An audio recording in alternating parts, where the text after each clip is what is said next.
Super star Rajinikanth நடித்த கபாலி திரைப்படத்தின் அனைத்து பணிகளும் கிட்டத்தட்ட நிறைவு பெறும் நிலையில் உள்ளது. இந்த படத்தின் இசை வெளியீடு வரும் 9ஆம் தேதியும் படம் வரும் ஜூலை 1ஆம் தேதியும் வெளியாகும் என கூறப்படுகின்றது. இது குறித்த அதிகாரப்பூர்வ அறிவிப்பு விரைவில் வெளிவர உள்ளது.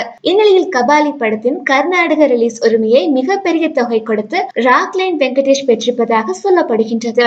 இவர் ஏற்கனவே ரஜினிகாந்த் நடித்த லிங்கா படத்தை தயாரித்தவர் என்பது அனைவரும் அறிந்த ஒரு தகவல் தான். மேலும் கபாலி படத்தின் தெலுங்கு மாநிலங்கள், கேரளா மற்றும் வட மாநிலங்களின் உரிமைகளை பெற பல நிறுவனங்கள் போட்டி போட்டு வருவதாகவும் இதற்கான வியாபாரம் விரைவில் முடிவடைய உள்ளதாகவும் கூறப்படுகின்றது.